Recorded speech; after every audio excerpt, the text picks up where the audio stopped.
Olá, então, um transtorno muito importante dentro da categoria dos transtornos do neurodesenvolvimento é o transtorno do espectro autista. Esse transtorno se caracteriza por déficits persistentes na comunicação social e na interação social, em múltiplos contextos, incluindo déficits na reciprocidade social, em comportamentos não verbais de comunicação, usados para a interação social e em habilidades para desenvolver, manter e compreender relacionamentos. Então, uma das primeiras questões que nós pensamos sobre o espectro autista é o impacto do transtorno na socialização. Se a gente for pensar ao longo do desenvolvimento, especialmente lá na primeira infância, já fica clara essa questão dos sintomas da comunicação, do quanto que a criança chama a atenção de um adulto para mostrar algum objeto de interesse, o quanto que ela compartilha ou mantém contato visual, a relação com outras crianças. Então, a criança primeiro ela começa um brincar que é mais egocentrado e depois ela já vai gradativamente se interessando por crianças da mesma idade, compartilhando interesses, querendo o brinquedo da outra criança. E aqui a gente vai ver essa dificuldade na leitura dos sinais sociais. Além dos déficits na comunicação social, o transtorno requer a presença de padrões restritos e repetitivos de comportamento, interesses ou atividades. Por quê? Porque nós vamos ter um transtorno que vai trazer esses sinais da comunicação social, da interação social mais específicos, mas sem a questão dos padrões restritos e repetitivos de comportamento. Então, esses dois sintomas é que juntos vão caracterizar o TEA, transtorno do espectro autista. Então, aqui a gente vai falar mais especificamente dos critérios diagnósticos para o transtorno. Critério A, déficits persistentes na comunicação social e na interação social, em múltiplos contextos, ou seja, na casa dos pais, na escola, no supermercado, na casa dos avós e assim por diante, conforme manifestado pelo que segue. Atualmente ou por histórias prévias.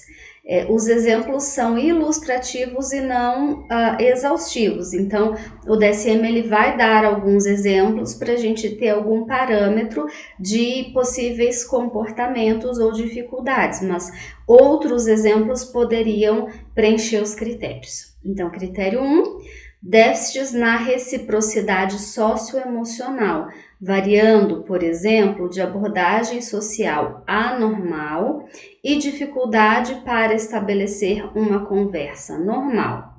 Há compartilhamento reduzido de interesses, emoções ou afeto. Dificuldade para iniciar ou responder a interações sociais. Então, vamos pensar. Reciprocidade socioemocional, o que seria? Alguém sorri para mim? Eu sorrio de volta, alguém me diz bom dia ou alguém me pergunta as horas, eu digo bom dia de volta, eu respondo as horas se eu tiver acesso ao horário. Então, a reciprocidade dentro dessa interação social, alguém inicia e eu respondo, ou eu sei iniciar uma interação, e como que seria essa abordagem? Por exemplo, eu chego e digo, com licença, por gentileza. Claro que você pode pensar assim, ai Aline, mas isso não é habilidade social, isso não é educação que a pessoa recebeu, mas envolve muito mais do que isso.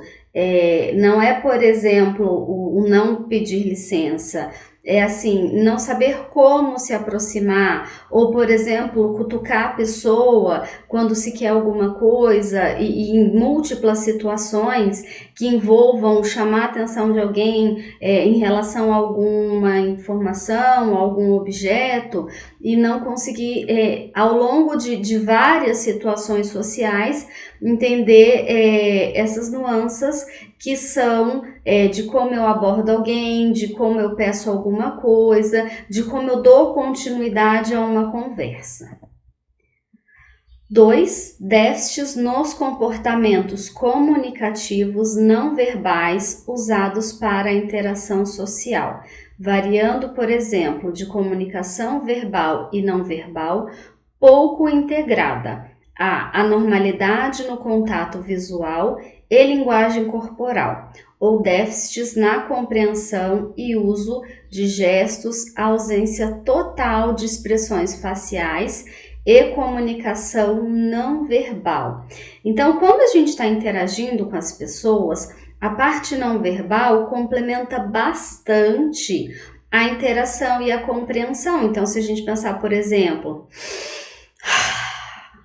isso mostra alguma coisa, impaciência, irritabilidade, ou talvez demonstre afeto, gratidão, emoções agradáveis, ou, por exemplo, roer unhas ou tamborelar dos dedos, enfim.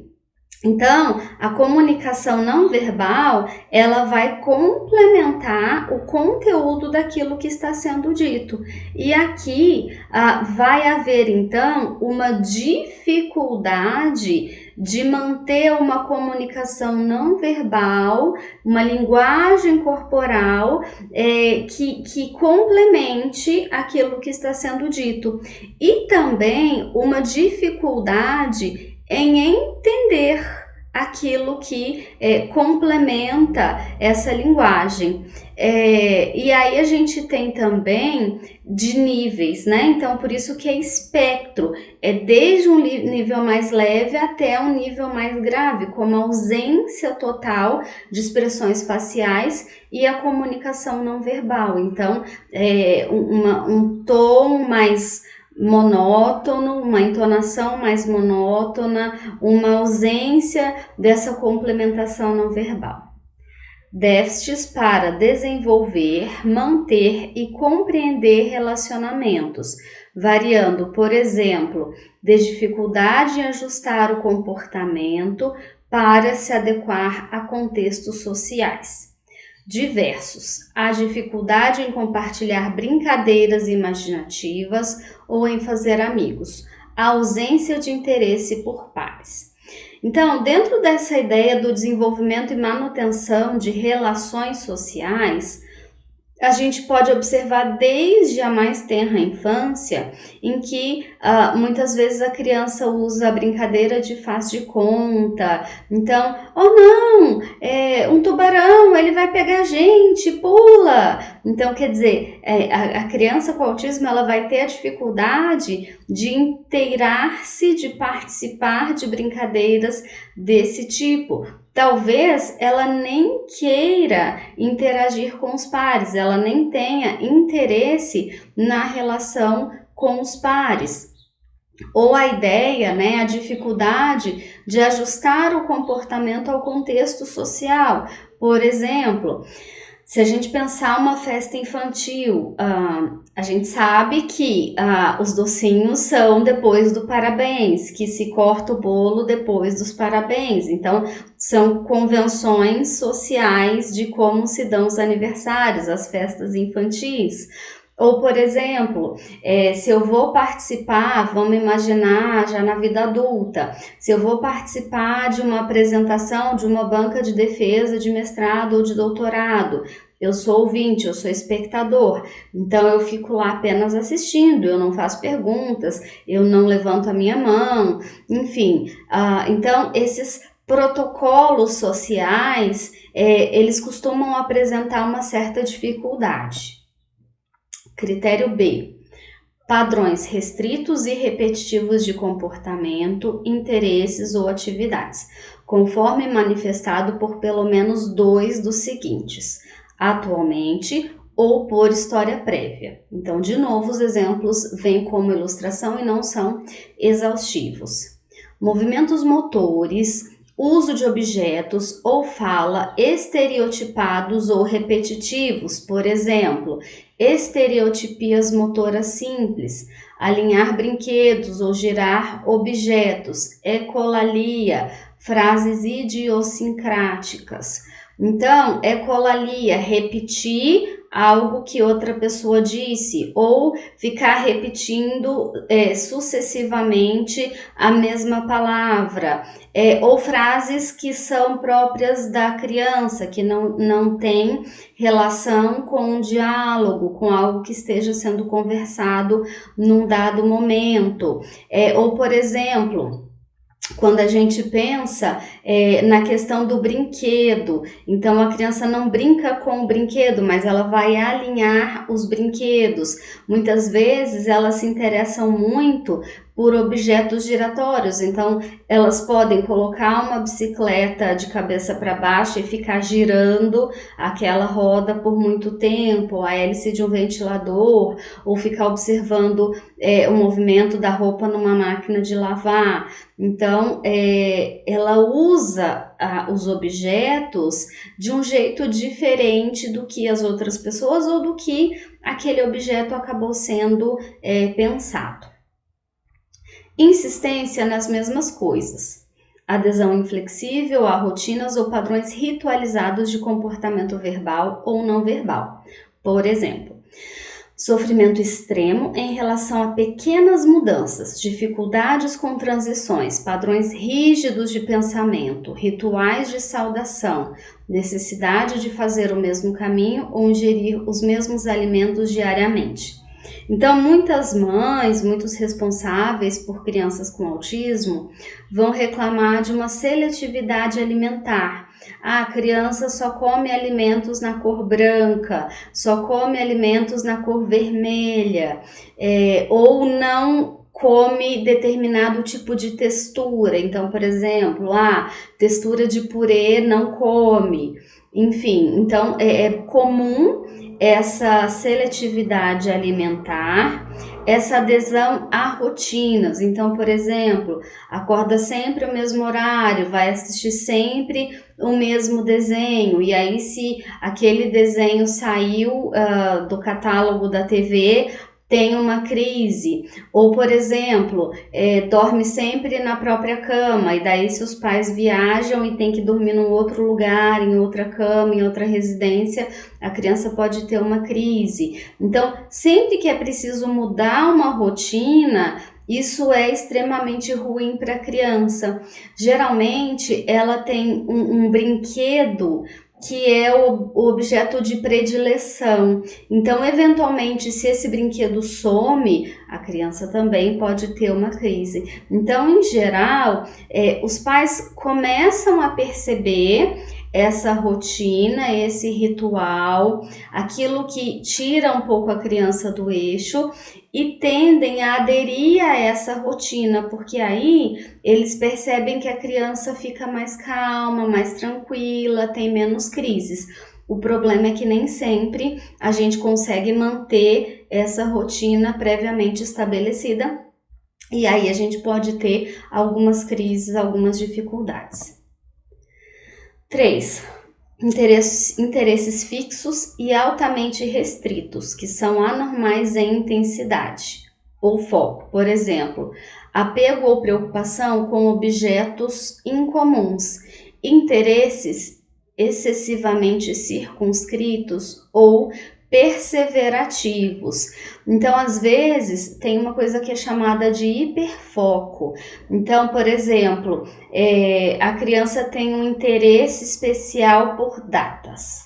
E aí, ela sabe todas as datas importantes, relevantes naquela família. E talvez até datas não muito relevantes. Ou, por exemplo, a gente tem aquela série Atypical, que é bem interessante e mostra os dilemas de um adolescente com diagnóstico de TEA. tanto em relação à família, quanto inserção social, quanto relacionamento amoroso, o bullying. Então é uma série muito interessante para quem se interessa pelo tema. E aí ele tem o hiperfoco com, agora faz tempo que eu assisti, mas eu acho que é com pinguins, animais da Antártida, acho que era algo nesse sentido. E agora eu vi que tem nova temporada, então preciso voltar a assistir. Então, ele tem esse hiperfoco, ele gosta muito de falar sobre aquele assunto que é interesse de hiperfoco.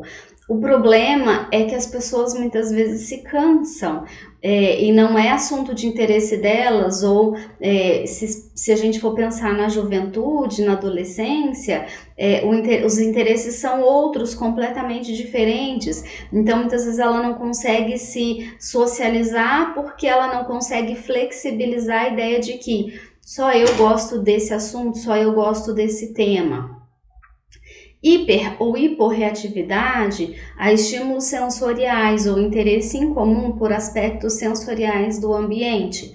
Por exemplo, indiferença aparente à dor ou à temperatura, reação contrária a sons ou texturas específicas, cheirar ou tocar objetos de forma excessiva, fascinação visual por luzes ou movimento.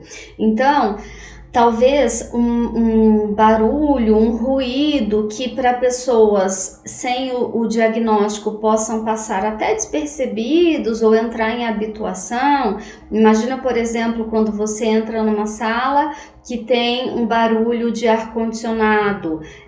Num primeiro momento a pessoa pode até se dar conta daquele barulho, e depois entra em habituação. Daqui a pouco ela tem que voltar a atenção dela de uma forma consciente para perceber aquele ruído novamente. E talvez para a pessoa com TEA possa ser muito incômodo. Tanto que alguns cuidadores compram fones de ouvido que quebram o ruído do ambiente, porque aí eles se sentem mais confortáveis em ambientes que tem muita gente falando, múltiplos tipos de ruído, para que elas se adaptem melhor. Ou, por exemplo, as luzes, o movimento. Então, como eu falei, o movimento do ventilador, o movimento da máquina de lavar, talvez eles possam se prender por muito tempo num dado movimento ou iluminação específica. Ou, por outro lado, ter uma hiperreatividade, ou seja, desenvolver uma crise, querer sair muito prontamente daquele ambiente por dificuldade de lidar com os estímulos ali presentes. Especificar a gravidade atual. A gravidade se baseia em prejuízos na comunicação social e em padrões restritos ou repetitivos de comportamento. Depois a gente vai lá ver essa tabela. Critério C. Os sintomas devem estar presentes precocemente no período do desenvolvimento, mas podem não se tornar plenamente manifestos até que as demandas sociais excedam as capacidades limitadas, ou podem ser mascarados por estratégias aprendidas mais tarde na vida. Então, é o seguinte, em tese, o autismo ele já vai dar os primeiros sinais muito cedo. Talvez já no primeiro ano de vida a criança é amamentada e ela não mantém contato visual, ela não desenvolve o sorriso social, ela não busca chamar a atenção dos cuidadores para aquilo que é importante para ela, as pessoas chamam ela pelo nome e ela não atende, parece que ela ignora quem está do lado, parece que não tem ninguém conversando com ela. Por outro lado, talvez no primeiro ano de vida ela pode desenvolver, ter um desenvolvimento muito próximo da normalidade e perder algumas habilidades que previamente ela tinha desenvolvido. Então talvez a criança possa balbuciar e depois perder o balbucio, por exemplo. Um outro problema muito importante é o diagnóstico tardio. Por exemplo, às vezes vem adolescentes, adultos jovem para atendimento e você e não tem o diagnóstico. Então, pelas queixas de socialização, pelas dificuldades ao longo de uma vida, isolamento social, às vezes uma fala um pouco estereotipada, às vezes um pensamento muito concreto, a gente fica, puxa, parece um espectro, né? Parece um caso de TEA, mas já é uma pessoa adulta, então entra nessa estratégia que mascara, né? Porque assim, eu vou desenvolvendo o meu jeito para lidar com as situações, com as dificuldades. E aí lá na vida adulta, eu vou pegar o indivíduo que já desenvolveu alguma estratégia de socialização, de manejo dessas dificuldades sociais. Então aí o diagnóstico se torna ainda mais difícil. Se o acesso à família também não é fácil, às vezes o paciente vem e não quer que a gente faça uma entrevista com os responsáveis, né? Porque já é uma pessoa com maioridade, também dificulta. Talvez cuidadores com baixo nível de escolaridade ou que não tenha convivido com outras crianças, até para poder fazer essa comparação de desenvolvimento. Então, nem sempre, especialmente em casos mais limítrofes, o diagnóstico pode ser bastante difícil. Os sintomas causam prejuízo clinicamente significativo no funcionamento social, profissional ou em outras áreas importantes da vida do indivíduo no presente. Então é sempre aquela lógica, né? Prejuízo ou sofrimento pensando nas áreas de vida da pessoa. Essas perturbações não são mais bem explicadas por deficiência intelectual, atraso global do desenvolvimento. E aí vem a questão, a deficiência intelectual e o espectro autista costumam ser comórbidos. Para fazer o diagnóstico da comorbidade entre o espectro autista e a deficiência intelectual, a comunicação social deve estar abaixo do esperado para o nível geral do desenvolvimento. O que isso quer dizer? Que em boa parte dos casos de TEA, vamos encontrar a comorbidade com a deficiência intelectual. Mas é possível ter um indivíduo com espectro autista que não tenha uma deficiência intelectual? Sim. E também pode ter uma confusão, uma dificuldade no diagnóstico diferencial, porque indivíduos com a deficiência intelectual, elas em geral podem apresentar dificuldades no autocuidado, na autonomia, especialmente se for uma deficiência intelectual em nível moderado a grave. E aí muitas vezes esse diagnóstico ele fica um pouco comprometido, mas o que a gente precisa pensar na socialização? A criança, o indivíduo com a deficiência intelectual, ela não tem tanta dificuldade ou prejuízo ou problemas na comunicação social como o indivíduo do espectro autista tem. Então, embora a comorbidade ela seja bastante comum, é importante também fazer o diagnóstico diferencial. Nota: indivíduos com diagnóstico do DSM-4 bem estabelecido de transtorno autista, transtorno de Asperger ou transtorno global do desenvolvimento sem outra especificação devem receber o diagnóstico de TEA, transtorno do espectro autista. Então isso é uma coisa interessante, sempre que eu dava aula sobre o transtorno de Asperger, eu já dizia, o Asperger é como se fosse um autismo leve. E aí acabou que o DSM-5 colocou o Asperger num contínuo, né, do espectro autista. Então, Asperger seria um quadro leve de autismo. Que implicações que isso tem? Eu penso que mais implicações subjetivas do diagnóstico, porque uma coisa era você dizer, olha, o teu filho ele tem o transtorno de Asperger. Outra coisa é você dizer, o teu filho ele tem o transtorno do espectro autista. Então, isso já traz um impacto maior por conta do estigma que a sociedade traz, né? Então, quando se fala a palavra autismo, já é um susto muito grande, em geral vem um preconceito muito grande. Mas o que a gente vê é que quanto mais precoce o diagnóstico, quanto mais precoce as intervenções, melhor é o prognóstico para o TEA. Então, mais chances de socialização, de desenvolvimento cognitivo. Então, eu sempre costumo dizer que o diagnóstico, ele é o início da jornada. Não que vá ser uma jornada fácil, tranquila. É importante a gente não romantizar as crianças que têm algum tipo de deficiência ou algum transtorno do neurodesenvolvimento. Os pais são os escolhidos, essas crianças são anjos. É muito difícil. Então, é importante a gente ser sensível à dificuldade que é lidar com tantas terapias, o sofrimento que a inserção, a inclusão gera nos filhos, gera nos pais. Então, é importante a clareza do diagnóstico, mas a gente trabalhar bastante a conscientização da população sobre o TEA e a inclusão feita de forma adequada.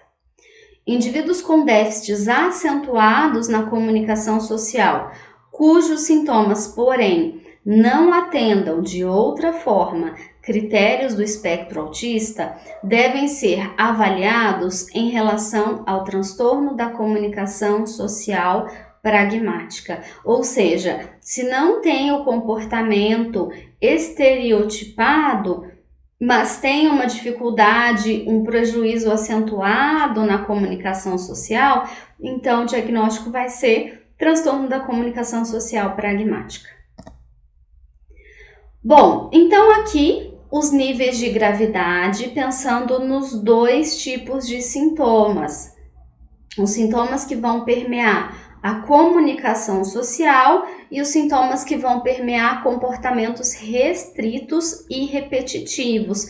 Então, só a título de exemplo, eu vou ler o nível 3, ou seja, um indivíduo que requer apoio muito substancial, e também o nível 1, que exige algum apoio. Então, quanto à comunicação social do nível 3, a pessoa exibe déficits graves nas habilidades de comunicação social, verbal e não verbal. E esses déficits causam prejuízos graves de funcionamento. Grande limitação em dar início a interações sociais e resposta mínima a aberturas sociais que partem de outros. Ou seja, a reciprocidade que a gente falou. Alguém sorri, bom dia, tudo bem com você? Então, quer dizer, não tem reciprocidade social, né? Ela não consegue responder a uma abertura, a uma tentativa de puxar assunto.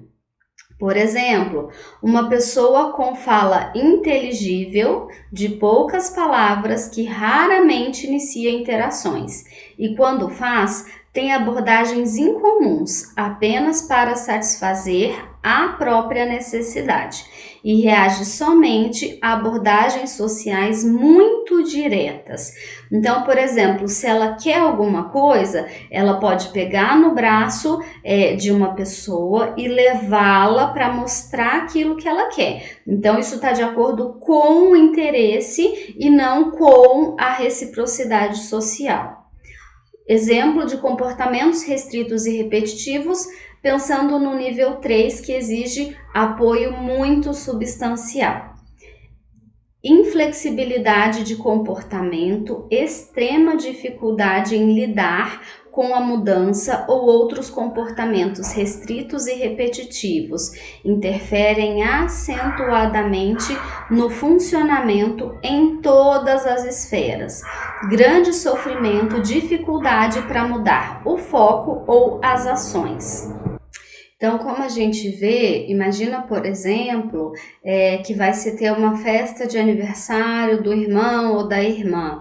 Eles têm extrema dificuldade, então os pais muitas vezes ficam divididos entre eu vou deixar de fazer a festa, eu vou fazer a festa, mas um cuidador vai e o outro fica.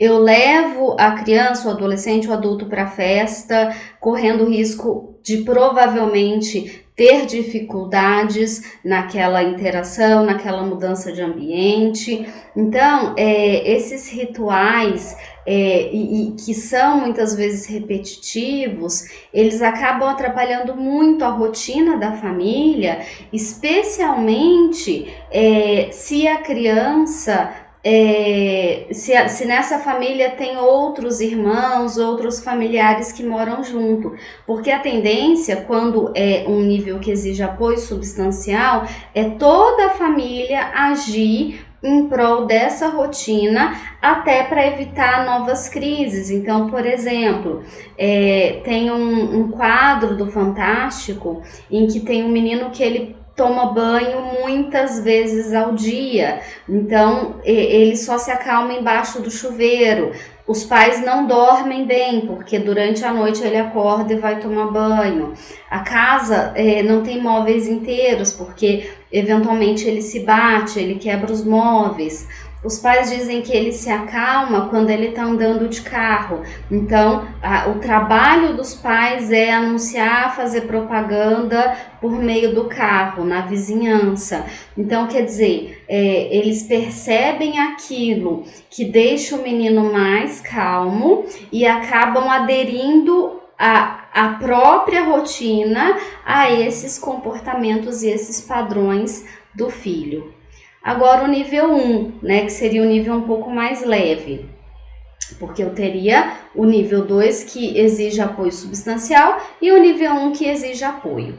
Então, na ausência de apoio, déficits na comunicação social causam prejuízos notáveis, dificuldades para iniciar interações sociais e exemplos claros de respostas atípicas ou sem sucesso a aberturas sociais dos outros. Pode parecer apresentar interesse reduzido por interações sociais.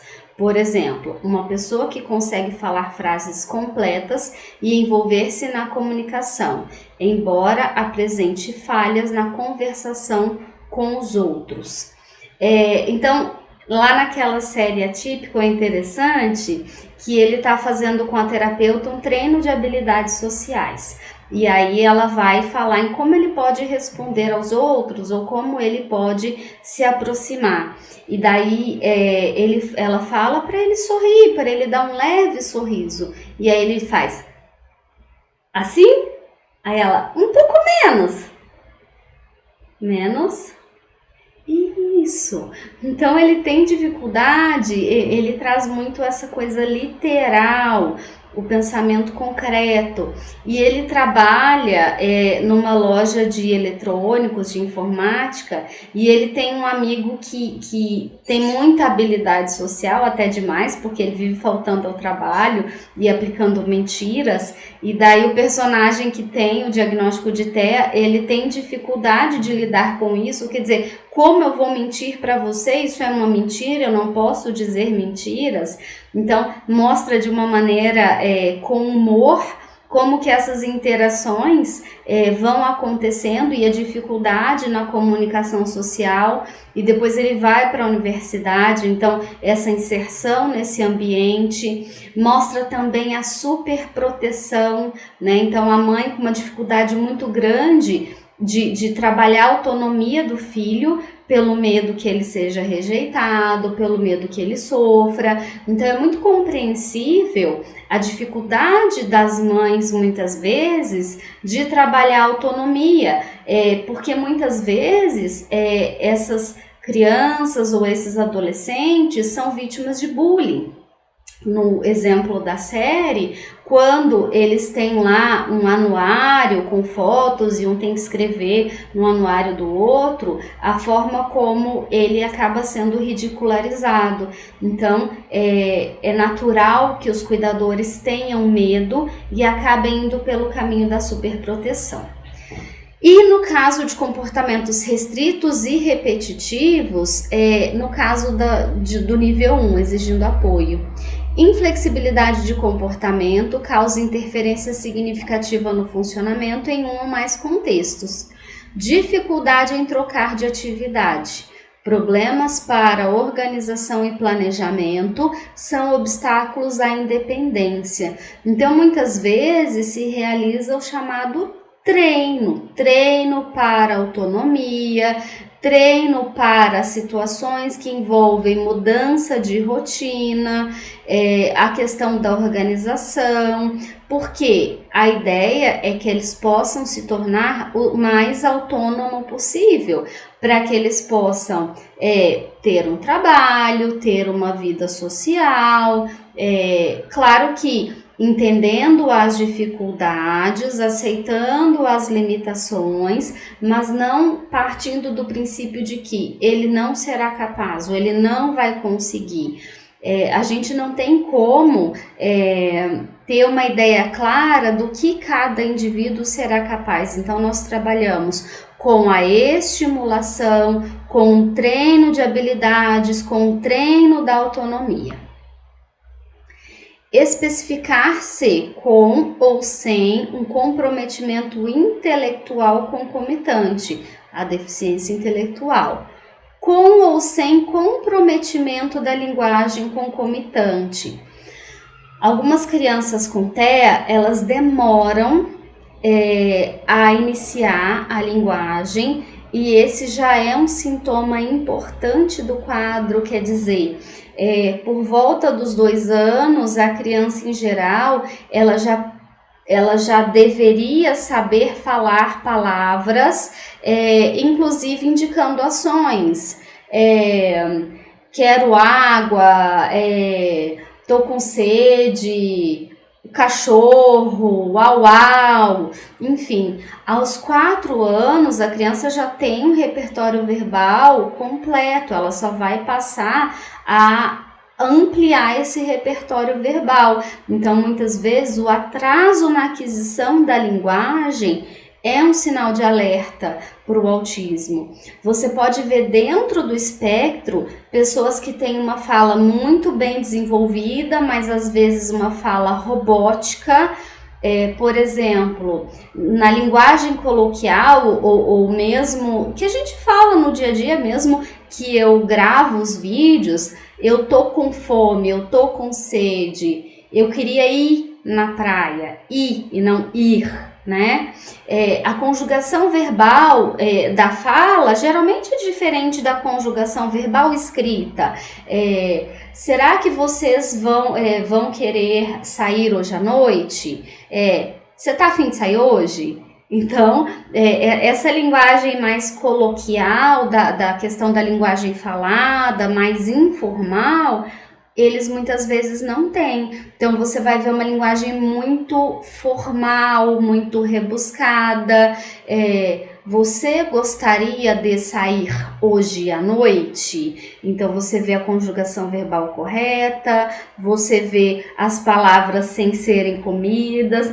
Eu fico imaginando uma conversa de mineiro, né? Porque a conversa de mineirinho acaba lá na cozinha e a gente costuma juntar tudo, uma palavra junto com a outra, e aí não dá muito certo, a compreensão fica um pouquinho complicada, né? Então, às vezes pode ter um comprometimento da linguagem, e aí quanto mais cedo se entra no trabalho com a fonoterapia, com o profissional da fonoaudiologia, em geral, então, quando a gente vai falar de um quadro de autismo, a gente vai falar no profissional da fonoaudiologia, da psicologia, da terapia ocupacional, psicopedagogia. Então, nós temos um trabalho interdisciplinar importante, associado a alguma condição médica ou genética conhecida ou algum fator ambiental. associado a outro transtorno do neurodesenvolvimento mental ou comportamental. Então, a gente vai usar todos os códigos diagnósticos quanto forem necessários em caso de haver alguma comorbidade. Aqui são alguns sinais de autismo, né? Então, brinca ou usa brinquedos de forma incomum. A gente brinca que às vezes a criança fica mais feliz com a caixa do que com o brinquedo.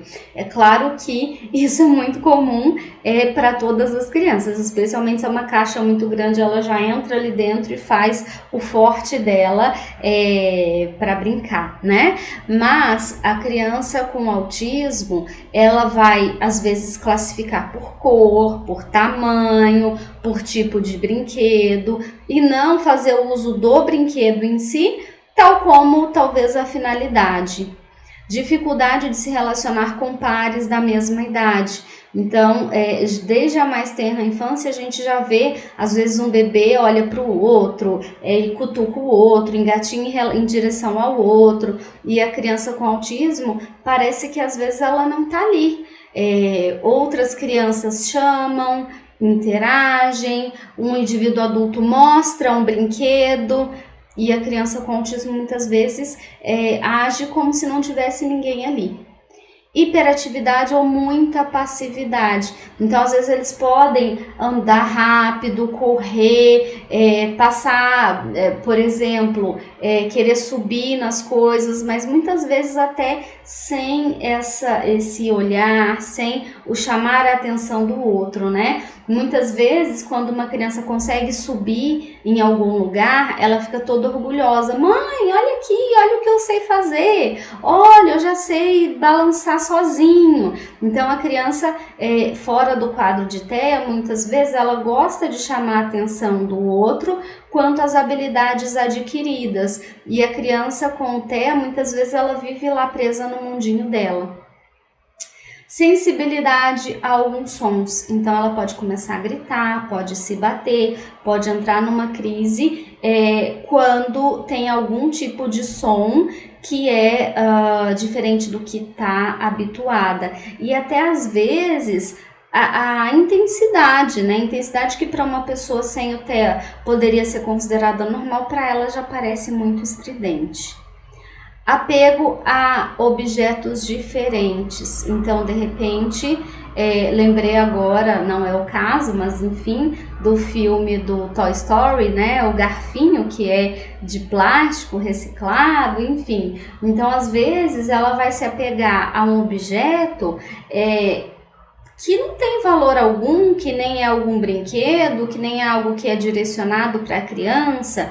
E o problema é quando se perde esse brinquedo ou esse objeto. A criança, ela tende a chorar muito, ela tende a entrar em crise. Fala com dificuldade ou ausência da fala. Algumas têm muita dificuldade para aquisição da fala, algumas não conseguem falar, algumas desenvolvem uma fala mais monossilábica. Dificuldade em lidar com alterações de rotina. Então, aquilo que eu falei, a família acaba vivendo na função do indivíduo com TEA e ajustando a rotina para minimizar os impactos. Isso acaba gerando muitas vezes uma restrição. Muitas vezes, crianças menores, o famoso não vai com todo mundo, né? Então, às vezes algum familiar, algum parente, algum vizinho quer ajudar, mas a criança não tem vínculo. Então chama para ir no colo, a criança se vira, começa a gritar. Então que vai restringindo muito esse apoio aos pais, aos cuidadores, porque se a criança não está habituada a uma outra pessoa e essa habituação leva algum tempo, isso vai restringindo cada vez mais a opção dos cuidadores. Falta de consciência do perigo, então ele mostra um carro e a criança não se dá conta. Então tem que se trabalhar bastante, especialmente se tiver um transtorno do desenvolvimento intelectual comórbido, as implicações, os perigos do dia a dia, porque muitas vezes elas não se dão conta. As frequências relatadas do TEA alcançam mais ou menos 1% da população. Os sintomas costumam ser reconhecidos durante o segundo ano de vida, de 12 a 24 meses, embora possam ser vistos antes dos 12 meses de idade, se os atrasos do desenvolvimento forem graves, ou percebidos após os 24 meses, se os sintomas forem mais sutis. Ou seja, os marcos do desenvolvimento, eles precisam ser conhecidos pelos cuidadores para que eles consigam perceber que tem alguma coisa errada, que há algum tipo de atraso. Então, por exemplo, se eu já tive um filho, é o meu segundo filho, se eu convivi com irmãos mais novos, se eu convivi com sobrinhos, ou seja, se eu tenho algum tipo de contato, ou se eu já tive algum tipo de contato com crianças neurotípicas, porque aí eu tenho uma ideia desses marcos do desenvolvimento, ou, por exemplo, se a minha criança já frequenta escola, porque daí escola ou creche, por quê? Porque como as pessoas que trabalham com a educação lidam com muitas crianças e tem lá os bebês que estão ali na mesma faixa etária, a escola muitas vezes que vai dizer, olha, leva o teu filho para uma avaliação, ele está com atraso na fala, ele está com reatividade a estímulos. Então, muitas vezes, pode ser a própria escola que vai dar esse clique nos cuidadores, leva para avaliação. Eu costumo dizer também que o pediatra, o profissional da pediatria, é a porta de entrada para os transtornos típicos do desenvolvimento, mas nem todo profissional faz uma avaliação cuidadosa. Se o profissional ele foca apenas numa queixa, não está comendo, está tossindo, está com diarreia, enfim, e não avalia os marcos do desenvolvimento, muitos cuidadores podem perder esse diagnóstico justamente porque não convivem, não têm interação com outras crianças. A descrição do padrão de início pode incluir informações sobre atrasos precoces do desenvolvimento ou quaisquer perdas de habilidades sociais ou linguísticas. Então, é aquela ideia de que a habilidade social, linguística, ela pode começar a se desenvolver e depois a gente verificar uma regressão. Nos casos em que houve perda de habilidades, pais ou cuidadores podem relatar história de deterioração gradual ou relativamente rápida em comportamentos sociais ou nas habilidades linguísticas. Em geral, isso ocorre entre os 12 e 24 meses de idade, sendo distinguível dos casos raros de regressão do desenvolvimento que ocorrem após pelo menos 2 anos de desenvolvimento normal, anteriormente descrito como transtorno desintegrativo da infância. Então, antes da gente ter o TEA, transtorno do espectro autista, a gente tinha também, além do Asperger, esse transtorno desintegrativo da infância, porque a criança ela adquiria habilidades sociais e verbais e depois ela perdia. Agora isso passa a ser incluído no TEA. Os primeiros sintomas do TEA frequentemente envolvem atraso no desenvolvimento da linguagem, em geral acompanhado por ausência de interesse social, ou seja, além da gente perceber que ali por volta dos 2 anos ainda não tem um desenvolvimento de linguagem, ou que houve a perda de algo que já foi desenvolvido, balbucio, mamá, papá, au, au, enfim, essa falta de interesse social, ela não busca, ela não interage, ela não se interessa. Ou interações sociais incomuns, por exemplo, puxar a pessoa pela mão sem nenhuma tentativa de olhar para elas, ou padrões estranhos de brincadeira, por exemplo, carregar o brinquedo, mas nunca brincar com eles, e padrões incomuns de comunicação, por exemplo, conhecer o alfabeto, mas não responder ao próprio nome. E é muito interessante Não me perguntem por quê, isso é uma observação de algumas interações que eu já tive com crianças com autismo. Às vezes elas têm uma atenção seletiva. Por exemplo, um homem inicia interação, faz uma pergunta, a criança responde. Às vezes uma mulher com o mesmo nível de interação com a criança, digo, pessoas pouco conhecidas, pessoas de pouca convivência, e daí às vezes uma mulher inicia interação imediatamente após e a criança não reage, né? Eu costumo dizer que é como se você estivesse conversando com uma parede, a pessoa simplesmente te ignora, como se não tivesse ninguém falando ali naquele momento. Durante o segundo ano, comportamentos estranhos e repetitivos e a ausência de brincadeiras típicas tornam-se mais evidentes, especialmente quando você tem outras crianças neurotípicas, até mais novas ou da mesma idade. Fica claro essa interação e essa reciprocidade social. O TEA não é um transtorno degenerativo, sendo comum que a aprendizagem e compensação continuem ao longo da vida. Essa é uma excelente notícia. Por quê?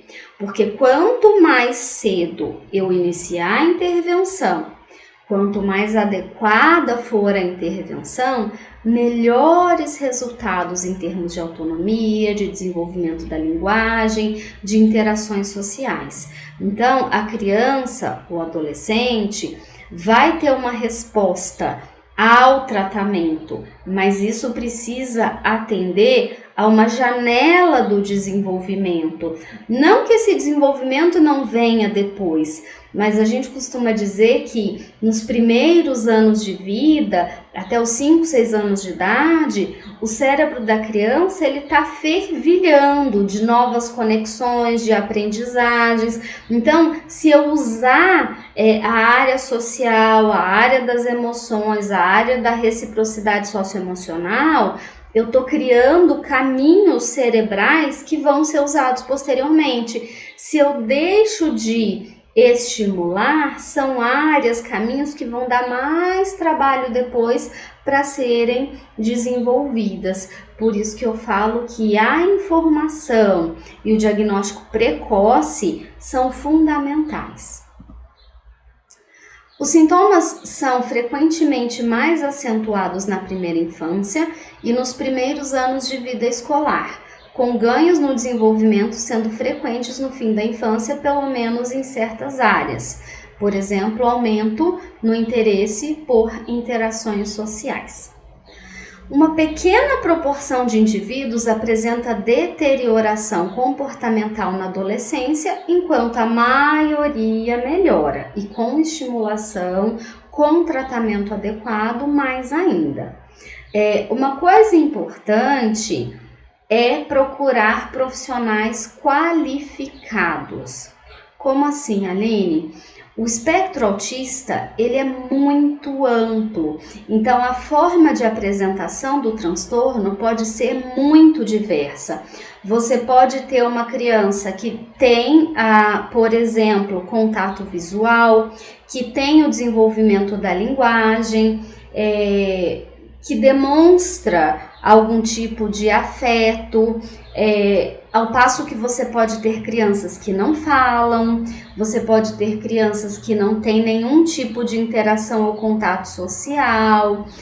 Tem crianças que vão apresentar mais comportamentos motores estereotipados, outras vão mostrar menos. Então, é um conhecimento tanto teórico quanto prático de conviver, de conhecer, de adaptar a teoria à prática com aquele indivíduo, aquela família, a realidade sociocultural, financeira daquela família. E às vezes eu vejo que no TEA tem profissionais ou início de carreira ou até com uma boa vontade que não trazem tanto uma especificidade na intervenção e não tem a proficiência, não tem a experiência no trabalho com TEA.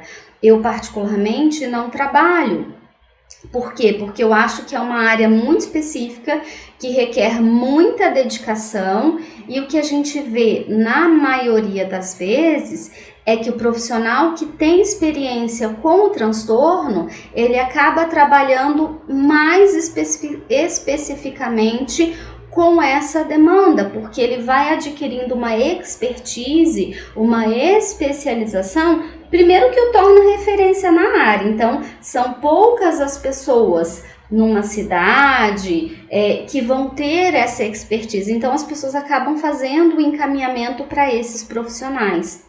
Outra coisa que eu vejo é que são tratamentos caros. Então, você ter uma mão de obra especializada de fonoaudiologia, de psicoterapia, de psicopedagogia, de terapia ocupacional, é um tratamento caro, porque o especialista, ele investiu muito na própria formação, em supervisão, então acaba se tornando uma mão de obra especializada e cara. Então a população carente muitas vezes não tem onde recorrer. Muitas vezes são as APAES que atendem a essa demanda, mas nem sempre com uma qualificação profissional mais específica para esses casos. Então a gente precisa entender muito do transtorno para poder trabalhar com indivíduos com esse transtorno e com a família também. Apenas uma minoria de indivíduos com o transtorno vive e trabalha de forma independente na fase adulta. Aqueles que o fazem tendem a ter linguagem e capacidade intelectual superior, conseguindo encontrar um nicho que combine com seus interesses e habilidades especiais. Então vamos por partes. Saem muitas reportagens falando de que, por exemplo, empresas de tecnologia captam esse tipo de profissional. Por quê? Se a gente pensar no hiperfoco, então, por exemplo, o meu hiperfoco pode ser com relação à tecnologia, e eu não tenho um prejuízo intelectual, eu não tenho um transtorno do desenvolvimento intelectual, e o meu hiperfoco casa com a área de uma determinada empresa. Fantástico, são profissionais que podem ter até um desempenho muito melhor por conta dessa capacidade de focar a atenção, de estudar a fundo um determinado tema. Então a gente vê reportagens falando sobre indivíduos com o TEA, com um funcionamento de maior autonomia, que podem ter remuneração, qualificação profissional muito boa. No entanto, se a gente pensar que grande parte dos casos vem acompanhado da deficiência intelectual, aí a gente já tem uma maior dificuldade de inserção. No entanto, é possível treinar a autonomia, é possível que eles tenham um trabalho, vai depender lá da gravidade do transtorno. Quanto mais grave o transtorno, quanto mais apoio eles precisarem, menor vai ser a autonomia. Em geral, indivíduos com níveis de prejuízo menores podem ser mais capazes de funcionar com independência. Muitos adultos informam usar estratégias compensatórias e mecanismos de enfrentamento para mascarar suas dificuldades em público, mas sofrem com estresse e os esforços para manter uma fachada socialmente aceitável. Então, por exemplo, alguns relatam assim: eu sei que as pessoas gostam que a gente olhe nos olhos dela, então olhar no olho me incomoda, e aí eu olho em direção, ou eu fixo um ponto próximo ao rosto da pessoa. Então ela vai desenvolvendo um jeito para driblar as dificuldades, mas não é algo natural, tem que ser algo pensado, e muitas vezes isso gera um desgaste porque cansa, eu tenho que ficar atento frequentemente. Quase nada se sabe sobre a velhice do TEA, né? Os estudos mais recentes, os tratamentos, o cuidado adequado, então isso é relativamente recente. Fatores de risco e prognóstico: presença ou ausência de deficiência intelectual e comprometimento da linguagem associados. Por exemplo, linguagem funcional por volta de 5 anos de idade é um sinal de bom prognóstico. Então, como que vai ser o futuro do meu filho? Se essa linguagem está bem desenvolvida, ali por volta dos 5 anos, já é um bom prognóstico. Epilepsia, como um diagnóstico de comorbidade, está associada a maior deficiência intelectual e menor capacidade verbal. Então, quando a gente vê um quadro de epilepsia concomitante ao TEA, isso mostra um prognóstico mais reservado. Ambientais, uma gama de fatores de risco inespecíficos, como idade parental avançada, então a idade dos pais ao nascimento do bebê, a fecundação, é um fator de risco, baixo peso ao nascer, exposição fetal ao ácido valproico podem contribuir para o risco, mas é aquela situação, não significa que se eu tiver um filho aos 45, aos 47, que necessariamente vai ter o TEA, seria um fator de risco. Genéticos e fisiológicos, estimativas de herdabilidade para o TEA variam de 37% até mais de 90%, com base em taxas de concordância entre gêmeos. É importante ressaltar que quando eu fiz graduação, já faz tempo, a gente não precisa entrar nesses detalhes. Tinha uma teoria que falava sobre as mães geladeira, ou seja, que mães com pouco envolvimento afetivo com a prole, com os filhos, poderiam estar na base do autismo. Hoje essas teorias são completamente descartadas, né? Então, as pesquisas elas vão caminhar numa questão genética, numa questão a fatores associados à gestação, alguns fatores ambientais inespecíficos, mas que de alguma maneira poderiam estar atrelados à fase de gestação ou ao parto. Então, cada vez mais se tirando do autismo a ênfase em fatores ambientais e cada vez mais pensando em fatores genéticos e biológicos. O TEA é diagnosticado 4 vezes mais frequentemente no sexo masculino do que no feminino e por isso, por muito tempo, a cor característica do autismo era azul, né? Pouco machista, mas tá bom.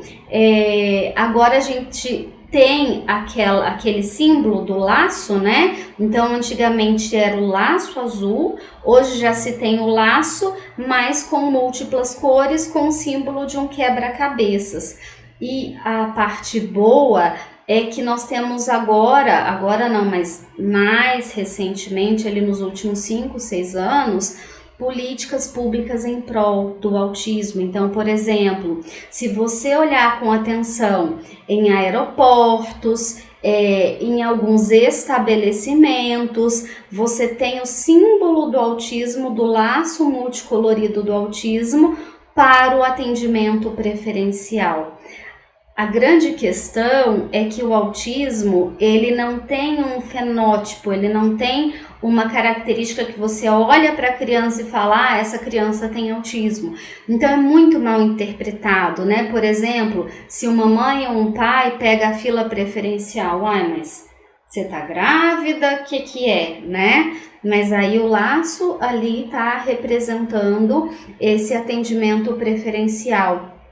Também o autismo, com quadro de deficiência intelectual ou não, entrando nas políticas para acesso, por exemplo, a um professor auxiliar. Então, uma criança com deficiência intelectual e com diagnóstico de autismo, elas têm o direito a um professor auxiliar em sala de aula, o que não significa muito, né? Porque grande parte das escolas particulares, o que é um direito, nem sempre é facilmente atendido. E aí muitas vezes os pais acabam, mesmo com condição econômica, de pagar uma escola particular e até de pagar um professor facilitador, às vezes vai para a escola pública por conta que na escola particular é a escola que arca. E aí, financeiramente falando, aquela criança não é desejável porque o custo de mantê-la na escola é maior do que aquilo que os pais pagam. Então, é muito comum esses pais passarem por dificuldades em escolas particulares.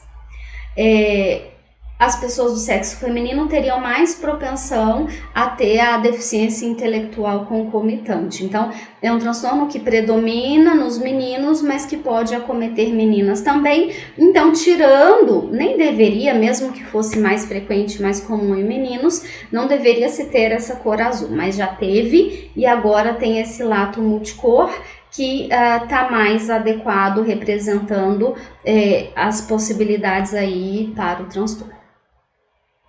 Então aqui, né, a gente finaliza essa aula sobre o autismo e eu vou inserir alguns vídeos ilustrativos de casos de diferentes níveis de gravidade para que vocês possam entender a amplitude e por que a gente chama de espectro.